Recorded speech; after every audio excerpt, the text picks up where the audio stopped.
청년부 때 이런 에피소드가 있었어요. 자, 청년부 때 하나님의 회장으로 섬기는 그러한 일이 있었는데 회장 때 봄에 이제 신입생들이 올라왔어요. 그때 신입생이 우리 조수영 사모예요.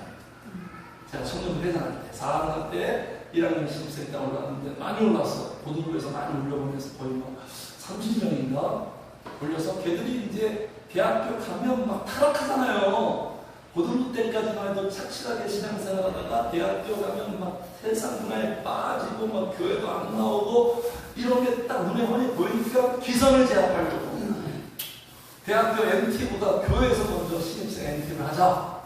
그런 딱 행사 계획을 잡고 우리 청년부 선배들이 신입생들을 데리고 강촌으로 MT를 갔어요. 여러 가지 비공식 행사예요. 공식적인 행사는 아니고 여러 가지 프로그램도 받고 교제도 하고 같이 맛있게 밥도 먹고 이런 가운데 이제 하루가 저물어 갑니다. 근데 이제 서로 이제 대화하는 저녁에 기입하는데 누군가 저를 찾아오는 거예요. 형, 큰일 났어. 밖에 좀 나가봐. 딱 나가보니까 충격적인 장면. 몇몇 사람들이 술판을 벌이고 있는 거예요. 근데 그 몇몇 사람이 아직 믿음이 없어요. 교회 나온 지 얼마 안 되는 제 동기와 선배. 제가 순간적으로 마음이 덜컥하면서 큰일 났다. 가장 큰 문제가 뭐죠? 이 모습을 신입생들이 보면 어떡할까? 청년부에 기대하고 왔는데 야, 청년부 갔더니 막 술 먹고 엉망이더라. 그러면서 교회 안 나오면 어떻게 할까? 그런데 스쳐 지나가는 거죠. 마음이 급한 거죠. 내가 겁변했죠. 오늘 신입생들 왔는데 MT하는데 우리 선배들 이런 모습 보여주면 안 되잖아. 귀감을 보여줘야지. 상처받으면 어떡해. 덕이 안 돼. 호소하고 설득하고 권면했는데 그리고 나갔다 그러더라고요. 그래서 이제 저는 또 제 있는 곳을 갔는데 또 연락 또 오는 거예요. 아직까지 술 먹고 있고 이제 더 취했어요. 노래 부르고 또 막 권면했어요. 제발 이러면 안 된다고. 근데도 그게 이게 해결 안 되는 거예요. 제가 어떤 행동을 했다고 제가 말씀드렸죠? 술판을 뒤집어 엎었어요. 술판을 뒤집어 엎었어요. 충격을 받더라고요. 왜 충격을 받죠? 이례적인 모습이니까. 평상시에 제가 온순하고, 저는 제가 온순한 편이죠. 온순하고, 부드럽고, 항상 따뜻하게, 친절하게, 뭐 잘못해도 그냥 다 거기에 대해서 뭐 지적하지 않고, 이렇게 이랬던, 항상 그게 제 이미지인데, 그게 세민인데, 정세민인데, 세민이 오빠, 세민이 형인데, 술상을 뒤집어 엎어버린 거죠. 충격이죠. 이례적인 모습.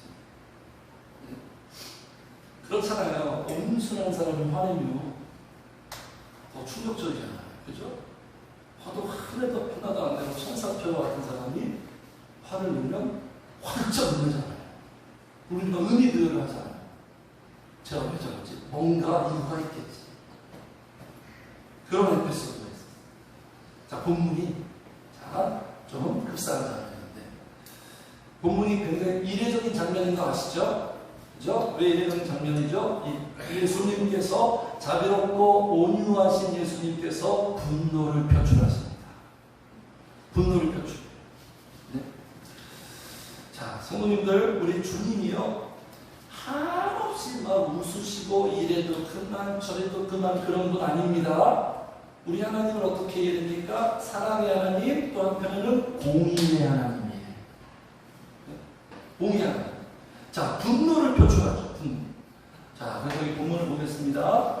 여기 15절 같이 읽어요. 시작. 높은 새집을 만드사 양면한 소리를 따라 성전에서 내쫓으시고 돈 바꾸는 사람들의 돈을 쏟으시고 하늘 엎으시고 예수님의 동사가 내쫓아버리고 쏟아버리고 뒤엎어버려요.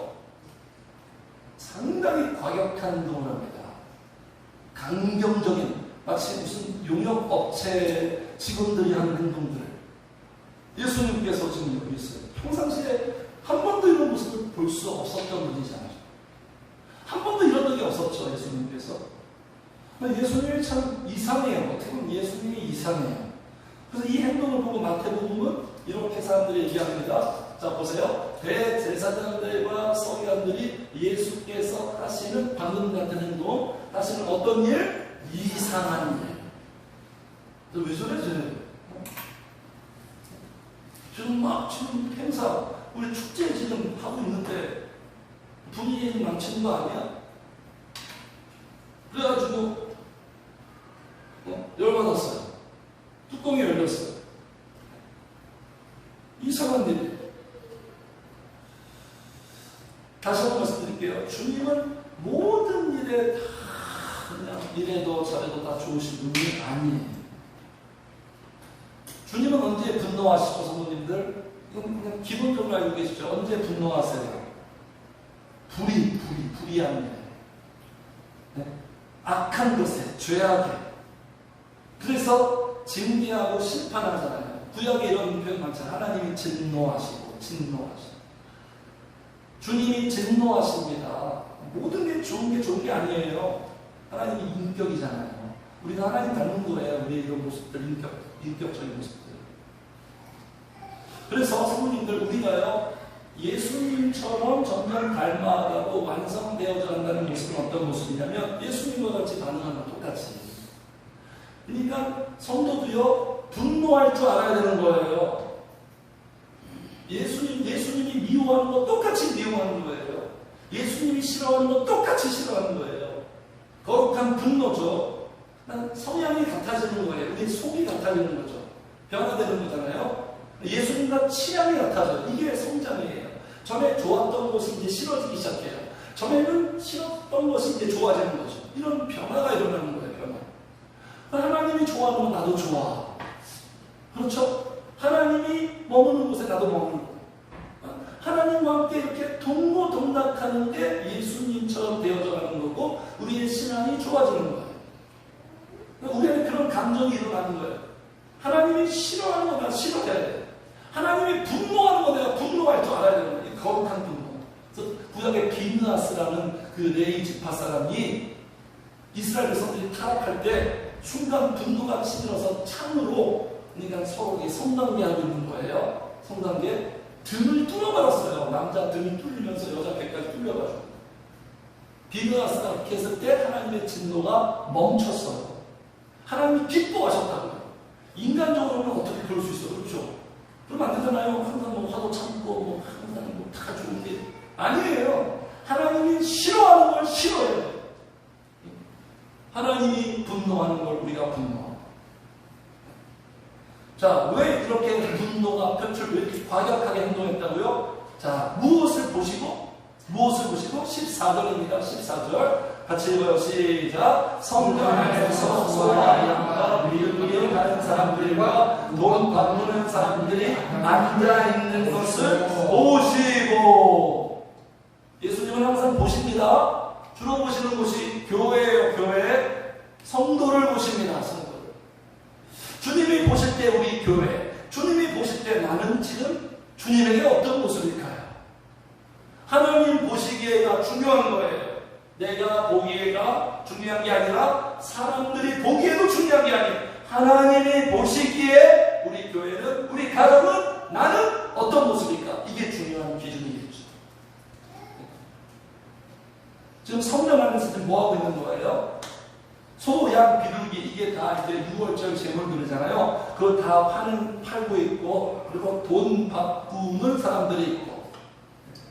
당시 이 6월절 행사 방식이 뭐냐면, 제물을 바쳐야 되잖아요. 사람이 죽을 수 없잖아요. 사람 대신 이 동물들이 죄악을 감당해서 죽는 거잖아요. 이 동물은 결국 예수님을 예고하는 거잖아요. 그러니까 지금 먼 곳에도 와야 된단 말이에요. 무조건 외국에 살아도 본국의 6월절 행사에 참여해야 돼요. 무조건 참여해야 돼요. 3대 절기 중에 가장 큰 절기예요. 그래서 이렇게 재물을 가지고 오고, 그리고 당시에 성전세를 또 내야 돼요. 성전세. 이런 관습이 있었어요. 근데 이게 왜 문제냐? 이게 문제가 아니라 이러한 관습을 또 교묘하게 이용해요. 그러니까 하나님께 제물을 바치려면 흠이 없어야 되죠. 왜 이게 많이 나오죠? 1년 된 흠 없는 양으로 바쳐라 이런 얘기 많이 나오잖아요. 흠이 없어야 되는데 이걸 누가 딱 이렇게 판단을 내면 제사장들이, 목사님들이 딱 봐가지고 흠도 없는데 이거 흠 있다. 그러면서 흠 없는 이 동료를 사라! 그러면서 돈을 받는 거죠. 사기꾼들이지. 성전세도 더 인상시켜서 이러한 행동들을 하는 거예요. 예수님의 CCTV에 딱 걸리는 거죠, 그냥. 근데 이게 관행이에요, 관행. 아무 문제가 없어요. 그 누구도 문제 제기를 하지 않아요. 이게 무섭잖아요. 관행이 무서워요, 성도님들. 관행을 합리화시키지 마세요. 다 그러니까. 하나님이 아니다 하면 아닌 거예요. 하나님만 무서워하면 돼요. 사람을 두려워하는 하나님만 두려워하면 돼요. 그러면 걱정 없어요.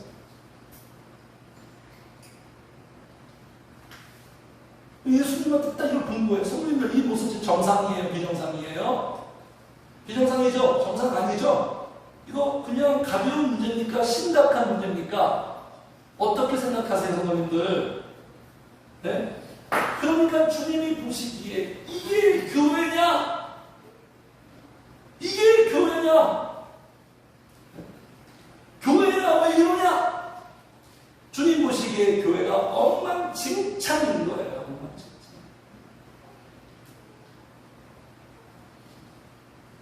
그리고 16절 이렇게 말씀하십니다. 16절 같이 시작. 비둘기 파는 사람들에게 이르시되 이것을 여기서 가져와 내 아버지의 집으로 장사하는 집을 만들지 마라.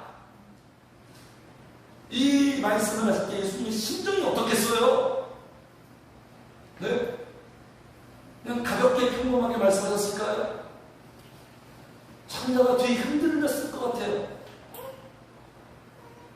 하나님의 교회를 세상 사람들처럼 장사하는 작업집으로 만들지 말라. 이게 바로 타락이에요.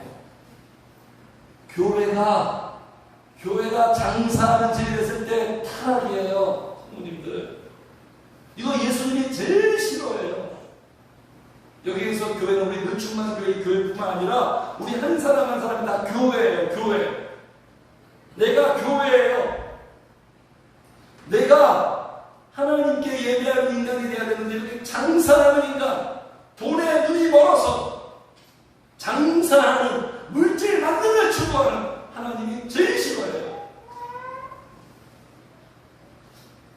그건 간음이다, 우상이다 이렇게 말하죠. 같이 합시다. 교회가 타락할 때 장사하게 된다. 교회가 타락하면 성도도 마찬가지예요. 우리가 타락하면 장사하게 됩니다. 그러니까 교회에 와서 하나님께 뭔가 드리고 받아가는 거죠. 이게 장사하는 거 아닙니까? 이윤 추구하는 거. 이런 신앙생활의 형태. 성도님들, 그래서 우리가 교회사를 어느 정도 세계 역사 중에서 이제 교회사가 있지 않습니까? 종교인들은 누가 있죠? 마틴 루터가 있죠? 루터가 왜 종교개혁했습니까? 이게 교회다! 그런 거예요. 열받은 거예요. 분노한 거예요. 그러니까 루터의 종교개혁의 마음속에 하나님의 분노가 담긴 거죠. 이건 아니다. 다시 돌아가자. 참된 교회로. 말씀으로 돌아가자.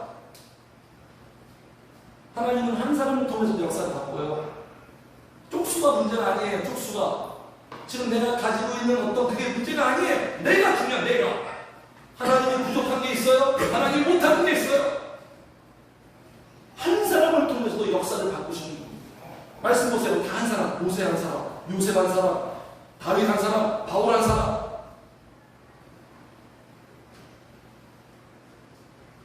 그래서 루터가 종교개혁을 왜 했냐면 그 당시 중세 교회가 다 타락했어요.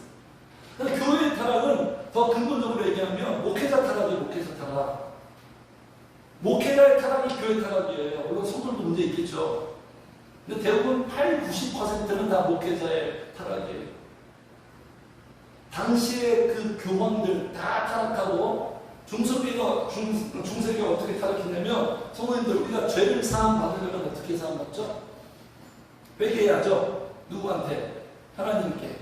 그죠? 예수님의 피 때문에 하나님의 은혜로 회개하고 죄사함 받잖아요. 그죠? 그래서 천국도 가고 우리가 다시 용서받고. 이게 하나님의 말씀인데 당시의 중세교회 어떻게 된지 아세요?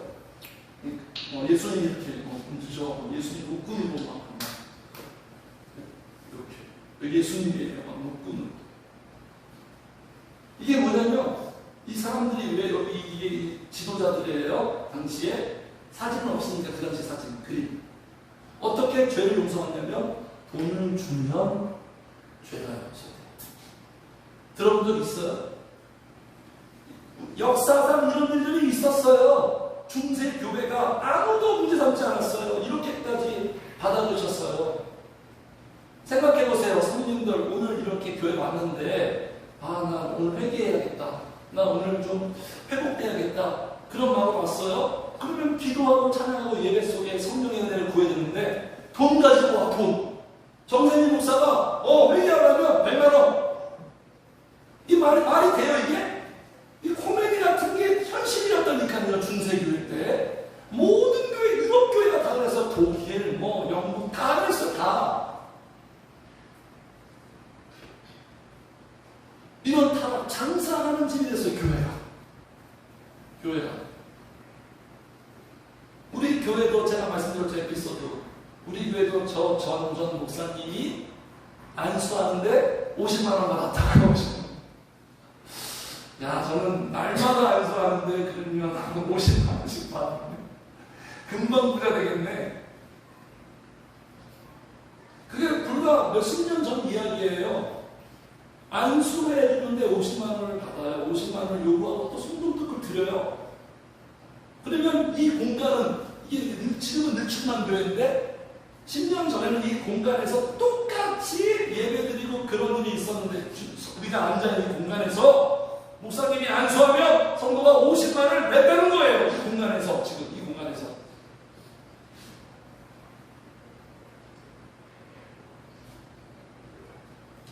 오늘날도 마찬가지겠죠, 성도님들? 이런 중세처럼 이 극단적인 이러한 형태는 나타나지 않아도 성도님들, 교회 문제가 뭐죠? 오늘날 교회 타락이 뭐죠? 교회 경영과 운영과 목회를 마치 세상 기업처럼 해요. 세상 기업 돌아가듯이 한다니까요, 교회를. 교회는 철저하게 달라야 돼요.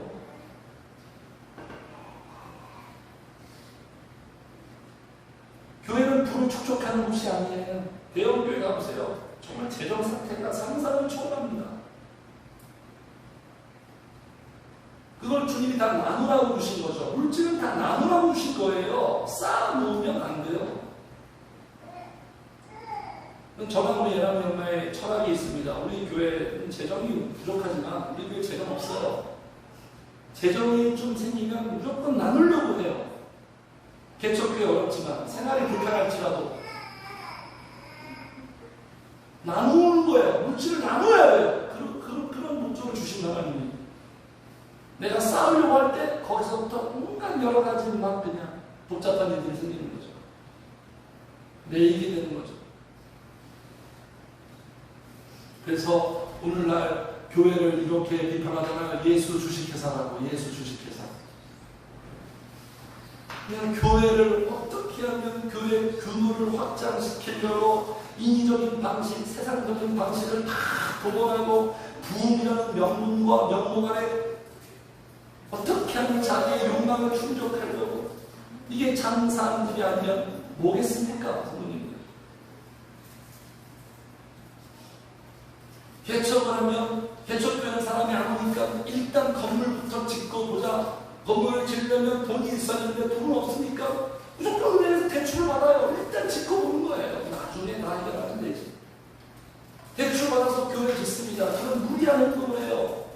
무리한 행동을 해서 결국 그 문제 다 감당이 안 돼서 다 파산되고 비일지해요. 이 땅에서 이런 일들이.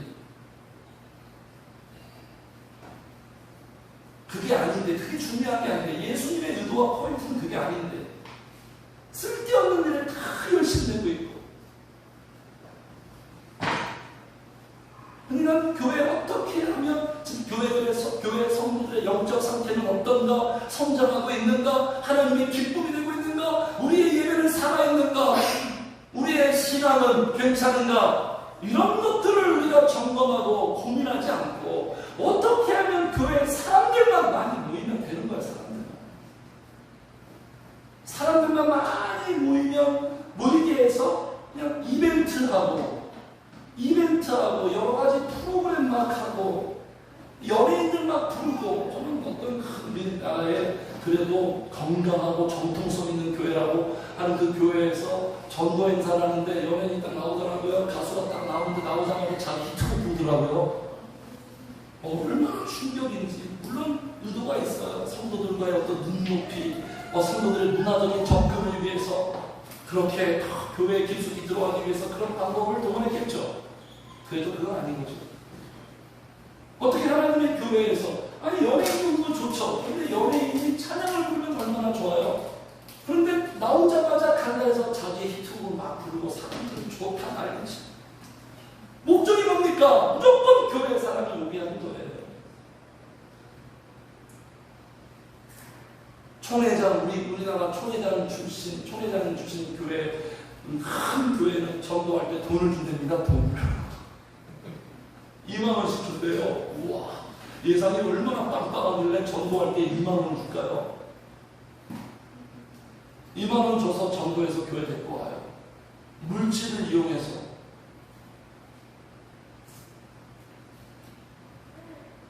그래서 이렇게 제가 좋아하는, 제가 지금 많이 읽었던 토저 목사님 계시거든요. 이분 이런 책을 썼어요. 예배인가 쇼인가. 예배인가 쇼인가. 예배인가 쇼인가. 이렇게 일침을 가하는 비판의 목소리거든요. 성도님들 에이든 토저 책을 좀 많이 읽는 시간이 됩니다.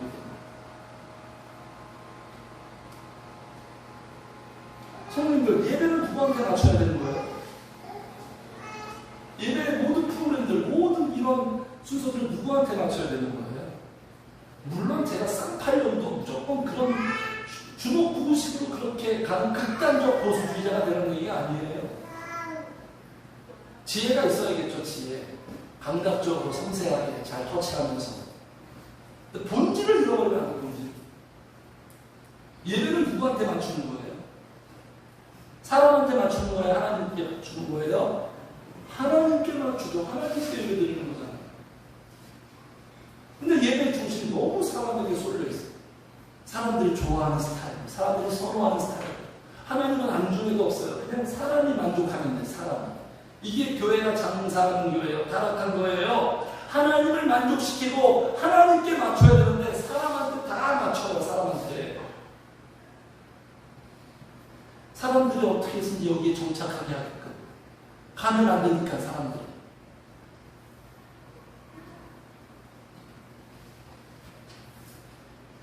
부모님들, 우리의 신앙은요, 하나님이 우리에게 맞춰주는 게 아니에요. 하나님이 우리에게 맞춰주는 게 아니라, 같이 합시다. 내가 하나님에게 맞춰야 한다. 이게 신앙이에요. 하나님의 옷에 내가 영적으로 다이어트를 해가지고 맞춰야 돼요. 입을 수 있도록. 설교도 마찬가지죠. 설교 누구에게 만족시키려고 설교하는 거예요? 물론 성도들이 은혜 받아야 되지만 궁극적인 목적은 하나님께 맞추는 거예요. 설교. 하나님께서 기뻐하시는 설교. 그래서 설교는요, 내가 듣고 싶은 이야기를 듣는 거 아니라고 했죠? 들어야 할 이야기를 듣는 거예요. 육신적인 사람은 듣고 싶은 이야기만 듣고 싶어요. 설교 시간에, 성도님들, 제가 설교 시간에 맨날 물질 얘기하고, 성공 얘기하고, 심리학 이야기하고, 인문학 얘기하고, 정치 얘기하고, 대한민국 얘기하고, 자기개발 얘기하고, 우리 교회 부흥만 얘기하고, 뭐 세상 얘기만 계속 한다면 성도님들 어떻게 써요? 네? 이거 좋아해야 돼요? 싫어야 되는 거예요?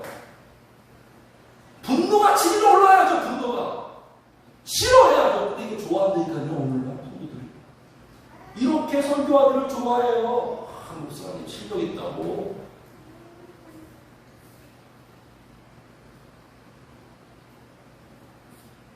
주의 종은 누구를 위한 종입니까? 주의 종은 누구를 위한 종이에요? 주의 종은 사람을 기쁘시게 하는 종이 아닙니다. 주의 종은 하나님을 기쁘시게 하는 종이에요. 저는 절대로 사람의 종이 되고 싶지 않아요. 성도들을 뜨겁게 사랑하고 섬기지만 절대로 사람의 종은 저는 안 될 거예요.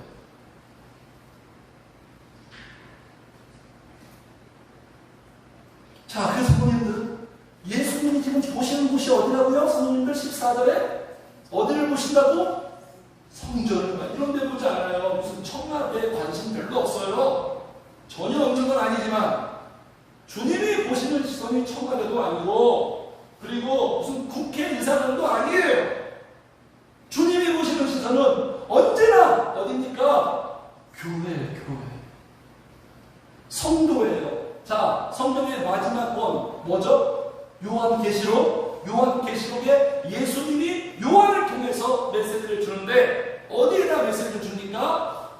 수신자가 어디예요? 다 교회예요. 주의 말에 내가 성령에 감동되어 철저하게 하나님의 종은 성령에 감동되어야 돼요. 내 뒤에서 나는 나팔 소리 같은 큰 음성을 들으니 이르되 내가 보는 것을 두루마리에 서서 에베소, 서머나, 버가모, 두아디라, 사데, 빌라델비아, 라오디게아 등 시작! 일곱 교회에 보내라. 주님의 모든 관심이 교회예요. 교회입니다. 성도님들, 교회.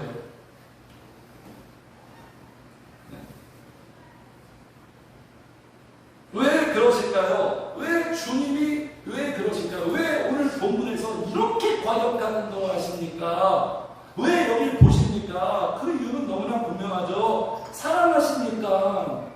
교회를 사랑하십니까? 교회는 곧 예수님 자신이에요. 여기 나오고 있죠? 자, 21절 같이 읽어요. 시작. 그러나 예수는 성경에 있는 자기 육체를 가리켜 말씀하신 것이다. 교회가 곧 예수님 자신이에요. 교회의 머리, 그죠? 예수님. 교회의 주인. 내 교회. 그러니까 사랑 속에는 어떤 마음이 있습니까? 사랑하니까 관심이 있는 거고, 사랑하니까 같이 합시다. 사랑하니까 분노한다. 분노가 없으면 그 사랑 안 하는 거예요. 내가 막 화가 나는 건 사랑하고 있다는 거예요. 사랑하시니까 분노하는 거예요. 부모들이 왜 자식들한테 화를 냅니까? 사랑하니까. 부모님들 저도 가끔 그럴 일은 거의 없을 것 같지만 가끔 성도님들한테 화를 낸다면 그건 사랑입니다.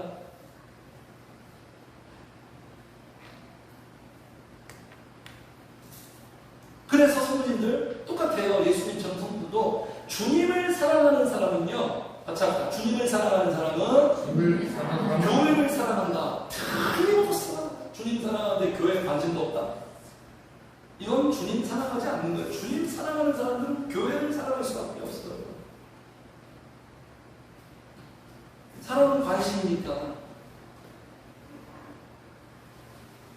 그래서 저는 우리 성도님들이 그냥 내 문제에만 매여서 살지 않았으면 좋겠어요. 성장해야겠죠. 내 문제에만 막 매이고 그게 아니라 교회도 좀 돌아볼 줄 알고 다른 성도도 돌아볼 줄 알고 교회를 생각할 줄 알고 교회를 위해서 기도할 줄 알고 교회를 위해서 내가 섬길 줄도 알고 이게 진정한 건강한 성도의 모습이에요. 네? 그렇게 성장하겠죠. 하나님께서. 그래서 바울 사도 보세요. 주님을 뜨겁게 사랑했던 바울 고백입니다. 같이 읽어 시작. 이 외에는 무사하고 아직도 날마다 내 속에 물든 일이 있으니 곧 모든 교회를 위하여 영원한 주님 사랑하는 사람이에요. 이 외에 있는 고사는 뭐냐면 사도 바울이 핍박받은 얘기하는 거예요. 어떻게 핍박받는지 알죠? 나비 달린 채찍으로 등을 200몇 대를 맞은 사람이에요. 등이 너덜너덜하겠죠. 그 외에 엄청난 핍박. 근데 그거보다 날마다 내 속에 눌리는 게 뭐냐면 교회를 하는 거예요. 하나님을 사랑하는 사람은 이렇게 교회를 사랑합니다.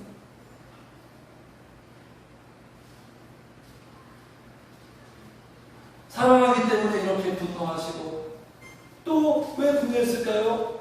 이 교회가 누구 소유죠? 주님 소유잖아요. 주님 소유. 주인이기 때문에 그래요. 내 교회 주님이 주인, 주님의 교육. 성도님들의 어떤 성도들이 그 소중하게 생각하는 뭐 집이나 자동차나 자녀들이나 소유지를 누가 막 망가뜨리고 막 훼손하는데 그냥 가면 보고만 있나요? 그럴 수 없잖아요. 주님이 지금 그러는 거예요. 내 교회를, 내가 사랑하는 교회를 이렇게 훼손시켜. 분노가 당연한 거 아니겠습니까? 가만히 있을 수 없죠. 그래서 분들, 교회가 타락하면 누구한테 직격탄이에요? 교회가 타락하면 누구한테 직격탄이죠? 성도들한테 직격탄이에요. 그래서 주님이 이렇게 분노하시는 거예요. 주님이 별감으로 살려낸 성도들을 다 망치는 거예요. 교회가 타락하면. 그러니까 교회는요, 사람을 살리기도 하고 죽이기도 합니다. 악역장 때문에 이렇게 분노하시는 거예요. 성도만 망치니까 교회가 타락하면 가정까지 직접하는 가정. 그래서 교회가 타락하는 그 성도들의 가정을 보면 너무나 문제가 다 있어요. 세상까지도 파장이 가잖아요. 그 성도들, 이는 우리에게 여전히 유일한 희망은 어디다? 교회예요. 교회. 왜냐하면 교회만이 왜 희망입니까, 성도님들? 교회만이 사람을 변화시키잖아요. 어디가 변화시켜요? 목회자만이 사람을 변화시키잖아요. 성도님들, 금요일 얘기했지만, 네? 이거 뭐 하는 거예요, 지금? 불교 법당이잖아요. 3,000배 합니다, 3,000배. 3,000배 하려면 거의 막 10시간 이상 걸린대요. 말이 3,000개지. 한 20번만 해도 그 정도 힘든데 3,000번을 하는 독점들이 있습니다. 3,000배 한다고 변화됩니까? 3,000배 한다고 구원받나요? 여기에 목숨 거는 사람이 얼마나 많은데요. 제가 얘기했죠. 이 3,000배 하는 사람들. 이 사람 윤동환 씨, TV에서 본 적 있죠? 윤동환 씨, 3,000배 하는 거예요, 친구랑. 오후 7시에 가도 그 다음 새벽 5시. 자기를 찾으려고, 진리를 찾으려고 행복해지고 싶어서 3,000배를 해요. 그 옆에 또 날리는 사람 있네요. 이놈 아가씨. 장은서 씨도 10년 동안 1년에 한 번씩 3,000배를 한대요. 와, 독한 여자예요, 독한 여자. 드라마 찍으면서 그 마음에 스트레스 받으면 3,000배로 다 날리고 자기가 성공한 이유가 3,000배래요. 3,000배 나오네. 3,000배 한다고 변화되나요? 변화되면 우리 3,000배 합시다. 하나님의 교회에서 하나님이 원하시는 대로, 지난주 말씀처럼 주님이 말씀하신 대로 그대로 할 때, 그럴 때 변화가 되는 거예요. 그래서 하나님의 작정과 원칙이 뭐죠? 교회를 통해서, 항상 교회를 통해서, 교회를 위대한 것이에요. 그러니까 성도님들, 일단은 제가 늘 말씀드려, 이 사정권 영역에 들어와야 돼요. 이 공간 안에 내가 들어와야 돼요. 들어와야 일이 되든 말든 하지, 이 공간을 떠나는 게 이게 최악의 죄예요. 들어와서 은혜를 받든지 안 받든지 둘째 문제고, 나라는 존재가 이 공간 안에 항상 머물러 있어야 돼요. 이게 하나님의 작정한 원칙이에요. 이 사정권 안에 들어와야 돼요. 공간의 이동을 잘 해야 돼요. 또 시편에 이렇게 말씀 있잖아요. 시편에 같이 읽어 시작. 하나님의 성소에 들어갈 때가 그들의 중간을 내가 깨닫게 된다. 인간들이 왜 못 깨닫지 못해. 뭐가 중요한지 몰라. 잘못 생각하고 있어요. 잘못 마음을 먹고 있어요. 교회에 와야 깨닫게 되는 거예요. 자꾸. 아, 이거구나. 아, 내가 잘못 생각했구나. 아, 그거구나. 하나님의 성소에 들어갈 때만 깨닫게 되어 있어요. 세상의 모든 학문들을 다 공부한다고 깨달을 수가 없어요.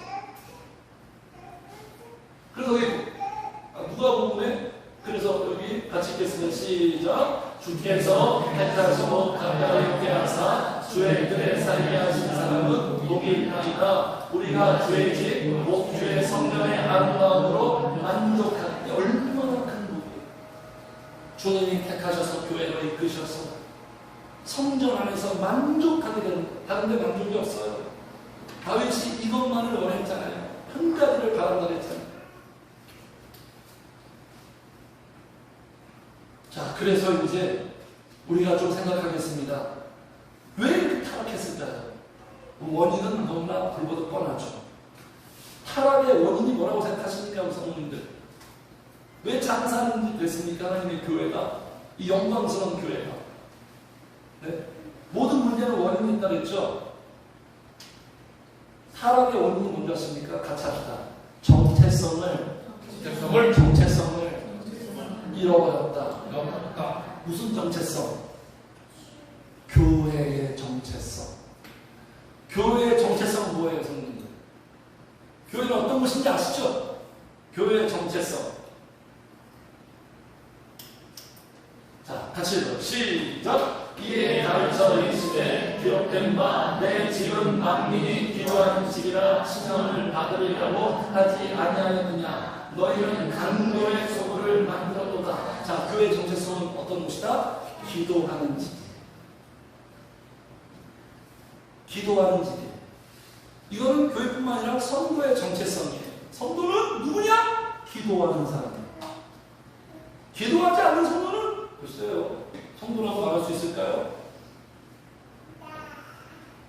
기도는 하나님과 호흡하는 거잖아요.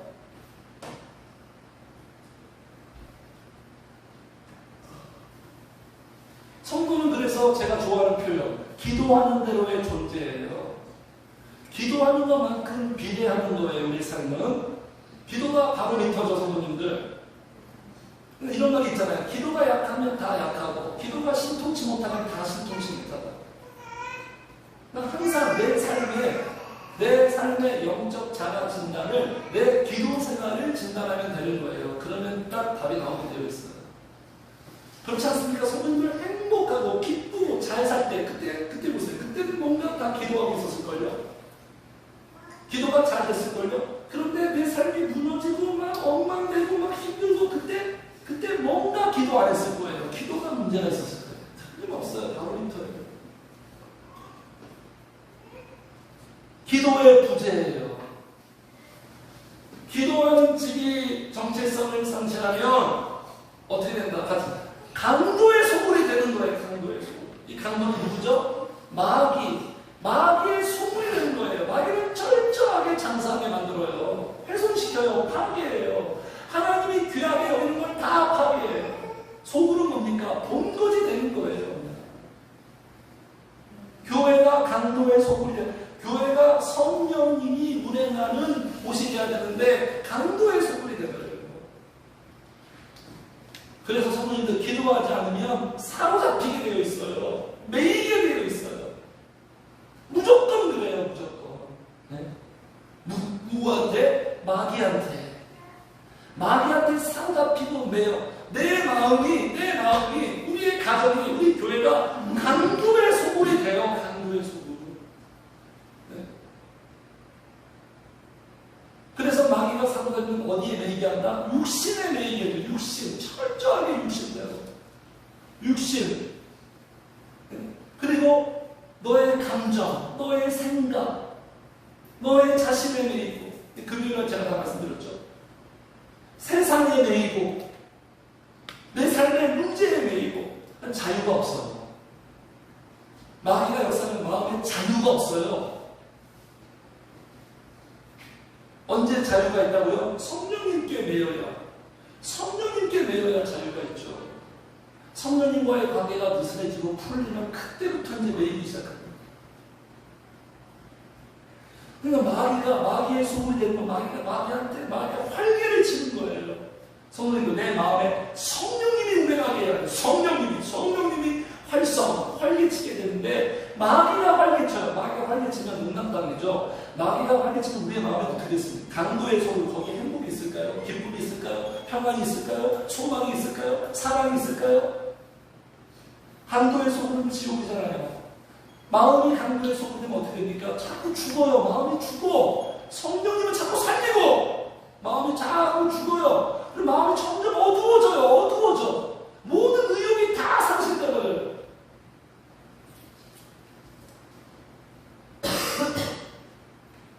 내면이 엉망진창 되어버립니다. 자문에 말씀 있죠. 우리 지킬 만한 것보다 너의 마음을 지켜라. 누구로부터? 마귀의 역사로부터 지켜라. 그래서 마귀는 파괴시키는 거예요. 결국 하나님이 주신 우리 은혜에 내가 기도해서 쌓여 놓았던 걸 다 흐트러뜨리고 파괴시키는 거예요. 구약에 보세요. 포로에서 돌아와서 무너진 성전을 재건하는데 그 성전 재건하지 못하도록 마귀가 얼마나 수단과 방법을 동원해서 다 막습니까? 그래서 붕괴시키는 거죠. 붕괴. 네. 성문들, 그래서 마귀가 이렇게 역사하면 기도하는 집이 못 되면, 기도하지 못하면 장사하는 집으로 전락돼요. 그래서 성문들 물질을 사로잡히는 거예요. 기도하지 않게 되면 물질에 사로잡히게 되어 있어요. 물질이 없잖아요. 그 물질 없는 것 때문에 너무너무 물질이 없는 게 상당히 힘들잖아요. 근데 엄청나게 힘들어요. 죽은 것 같이 힘든 거예요. 그래서 자신의 이익만을 위해서 살게 합니다. 자신의 이익만. 기도하지 않으면 자신의 이익만을, 교회도 우리 교회의 이익, 부흥, 성민들, 부흥, 누구를 위한 부흥이야 도대체? 부흥해서 뭐 하겠다는 거야 도대체? 생각해봤어요. 자, 부흥해서 사람들이 많아진다. 이 하나님의 영광입니까? 하나님이 그렇게 많은 교회들 영광 받아요? 부흥은 뭐죠? 결국 자기 만족 아닐까요? 내가 보기에 좋잖아. 교회 많다, 사람들. 그리고 목회자는 생활이 여유로워지겠죠? 재정이 많아지니까. 자존심 문제, 나 성공했어. 다 자기 위한 부흥 아닙니까? 이렇게 되는 거예요.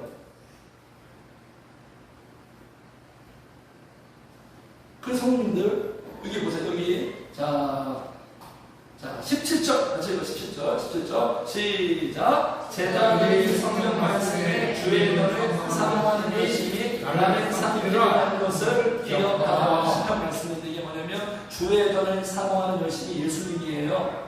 예수님이 지금 교회를 이렇게 사모하고 열심히 있으니까 분노를 표출한 거죠. 분노를 표출하잖아요. 그래서 이 주의 전을 사모하는 열심, 주님이 원하는 건 기도하는 집으로 만드는 거잖아요. 그러니까 기도하는 사람들은요, 그 다음에 뭐죠? 나를 삼키리라. 삼키리라가 무슨 뜻이냐면 소멸시키고 멸망시키고 소진시키는 거예요.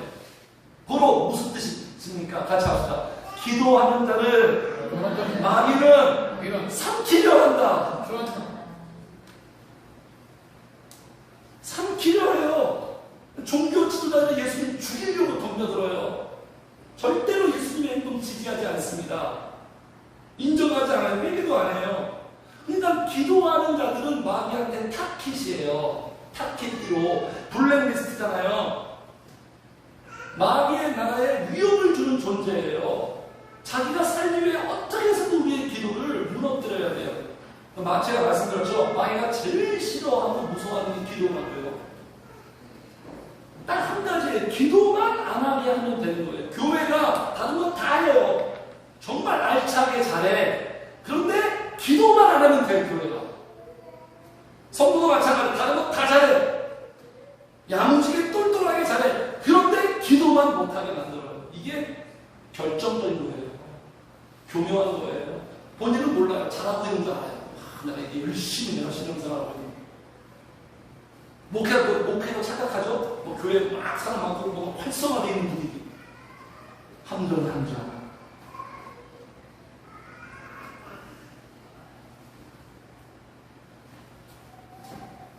그래서 마귀는 같이 합시다. 나의 기도를 빼앗아 가려 한다. 나의 기도를 빼앗아. 나의 기도만 중단되고 멈추고 정리가 될 수 있다면 수단과 방법을 다 동원한다. 그러니까 여기 삼키는 거잖아요. 사단이 삼킨다 그러잖아요. 그러니까 성도님들, 내가 제일 약한 부분, 내가 제일 힘들어하는 부분들, 그래서 기도가 중단되면 성도님들 건물도 있잖아요.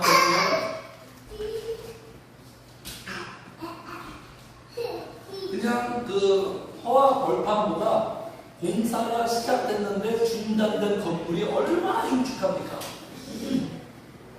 공사를 시작했는데 뉴스에 보잖아요. 뭐 예산 낭비다 그래가지고 공사를 시작했는데 딱 중단된 그 흉측한 건물 보세요.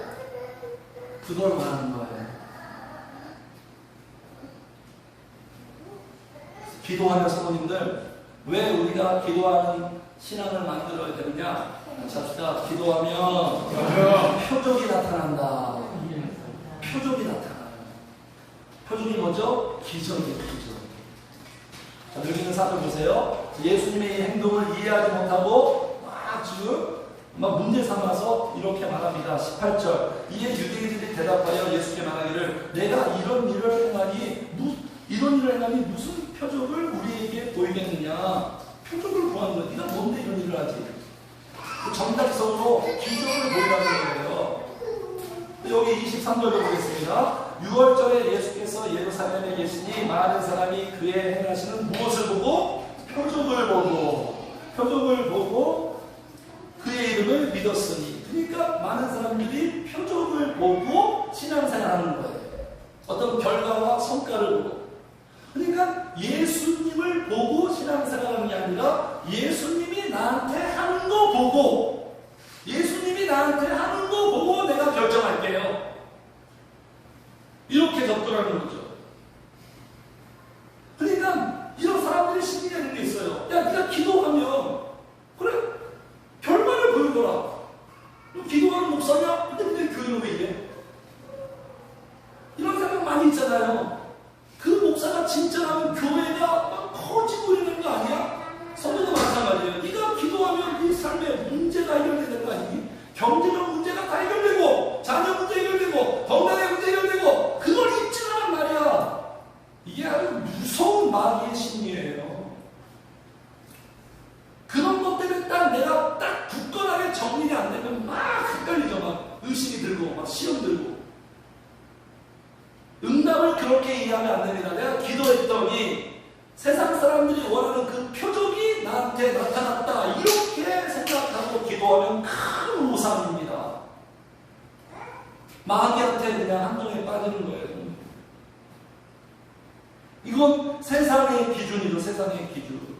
최고의 표적이 뭐예요? 예수님 말씀하세요. 이게 기도하는 자들에 나타난 최고의 복이자 표적. 19절 시작. 예수께서 대답하여 이르시되 너희가 이 성들을 얼라 내가 사흘 동안에 일으키리라. 나는 이 표적을 보인다. 이게 진짜 복이다. 이게 지금 뭘 얘기하는 거예요? 예수님께서 사흘 동안 일으킨다는 게 뭐죠? 부활이죠. 부활. 내 삶에, 내 기도에 최고의 하나님의 응답. 돈이 줄 수 없고 세상이 줄 수 없는 최고의 응답과 복이 뭐예요? 부활이에요. 부활. 같이 합시다. 내가 기도하면 부활로 응답하신다. 부활이 뭐예요, 성도님들? 쉽게 말해서 부활이 영이 살아나는 거잖아요. 영이 살아나는 거. 부활의 능력이 뭐예요? 살아나는 거잖아요. 그리고 살아있는 거잖아요. 그리고 살아가는 거잖아요. 이게 기도하는 자에게 주님이 주시는 최고의 기적 아닐까요? 부족함이 있어도, 문제가 있어도, 나는 약해도 성령의 능력으로 말미암아 살아가는 거. 주님은 이 표적을 우리에게 보여줘요. 내 속에서 역사하는 그 성령의 능력. 이런 말 있잖아요. 정신이 육체를 지배한다. 내 영이 나를 지배하는 거예요. 내 영이 강건해지고 힘있고 성장해서. 그래서 무너져도 다시 일어납니다. 부활의 능력, 기도의 능력. 무너져도 다시 일어나요. 오뚜기처럼 일어나요. 7전 8기. 회복 탄력성이 좋죠. 성도님들, 기도하는 영적인 사람들은 슬로프를 오랜 시간 갖지 않습니다. 침체 시간이 오래 가지 않아요. 물론 슬럼프하고 물론 침체에 빠질 수 있지만 빨리빨리 원상태로 복구하게 돼요.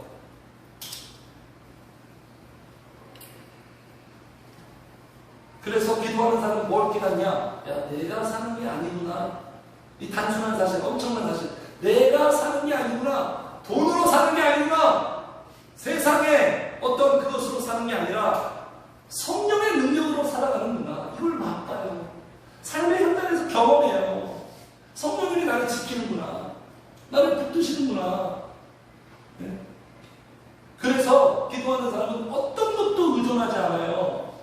예수님처럼 여기 보세요. 24절 보겠습니다. 예수는 그의 몸을 그들에게 의탁하지 아니하였으니 이는 친히 모든 사람을 아시며. 예수님은 그 어떤 인간도 의존하지 않았어요. 왜 의존하지 않나? 인간을 아니까. 인간은 신뢰할 대상이 아니에요.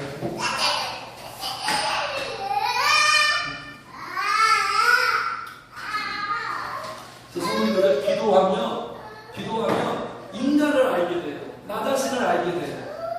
인간의 속성을 알게 돼요. 더 명확해져요. 기도하는 사람은 절대로 육신적인 의존하지 않습니다. 이제 알게 되면 졸업하게 돼요. 오직 하나님만 이제 인간의 속을 알아요. 저도 처음에는 인간을 많이 믿었어요. 목사님 평생 목사님과 함께 할게요. 와, 이거 다 잃었어요. 철이 없는 거죠. 사람의 속을 알아요. 인간의 속을. 그래서 제가 이런 말 하도 진심은 안 통한다고. 절대로 진심은 안 통해요. 우리 교회 진심은 안 통해요. 성령의 능력만 통합니다. 성령의 능력에 서로 활성화될 때 관계가 통하고 서로 신뢰하고 서로 위해지고 서로 이렇게 협력하게 되는 거지 자기의 마음으로 절대로 되지 않아요. 그래서 기도를 안 하는 사람들은 마음으로 하나 마음으로 하려고 해요. 근데 기도하는 사람들은 마음으로 하려고 안 해요. 성령의 능력으로 하려고 하죠. 성도님들, 그래서 내가 기도하는 신앙을 만들고 우리 교회가 기도하는 교회를 만드는 것이 결국 모두를 위한 거예요. 그리고 하나님이 기뻐하시는 교회를 위한 거예요. 교회를 위한 거예요. 사도가 이렇게 말합니다. 그러므로 너희도 영적인 것을 사모하는 자에게 교회의 덕을 세우기 위하여 그것이 풍성하기를 기도하라. 뭐를 위해서? 교회의 덕을 위해서. 교회를 위해서, 나 자신만이 아니라 교회의 덕을 위해서 영적인 것이 풍성하고 내가 성장하고 이걸 기도하라고. 그러면 그렇게 될 수밖에 없어요. 누군가 위하는 자가 될 수밖에 없어요. 그래서 가장 위대한 작업 말씀하실게요. 위대한 작업은 뭡니까? 나를 같이 합시다. 나를 기도하는 사람으로 계속 만드는 거다. 이 가장 기도하는 사람 만드는데 실패하면 무조건 강도의 속으로 버리는 거예요. 둘 중에 하나예요. 선택하세요. 어디를 선택하시겠습니까? 예수님 제자를 하신 딱 이거예요. 제자들 기도하는 사람 만들려고. 그래야 주님을 따를 수 있는 거예요. 기도가 만들어져야 다 만들어지는 거 아시죠? 기도가 사람 만들고. 그래서 이거예요. 내가 먼저 우리의 1차 작업은 뭐냐면 기도의 사람부터 만들어야 돼요. 우리 지금 여기에 이 단계에 있어요. 성도님들이. 이게 자리가 잡혀야 돼요. 이게 얼마나 어렵고 이게 만만치 않죠? 기도의 사람을 먼저 만들어야 돼요. 사도행전이잖아요. 기도의 사람 먼저 만들어 두니까 기도의 사람이 먼저 만들어져야 그래야 영적인 사람이 되는 거예요. 영적인 사람이 돼야 누림의 사람이 돼요. 행복을 누리고 누군가를 축복하고 하나님을 누리고 승리를 맛보고 누리고 이런 사람이 돼요. 그래서 오늘 말씀 주님의 이 분노의 표출 원인이 뭐다? 하나님의 영광스러운 만나는 교회를 강도의 소굴로 만들었어요. 엉망진창이 됐습니다. 물질에 빠져. 그래서 해결책은 기도하는 사람을 계속 만들어가요. 이게 방지지. 기도하는 교회 만들어가요. 이 위대한 작업을 성도님들 힘들고 어려울지라도 가장 같이 보라고 우리에게 열매를 주는 이 작업 계속 힘써 승리하시기를 주의 이름으로 축복합니다. 네. 찬송가 620장입니다.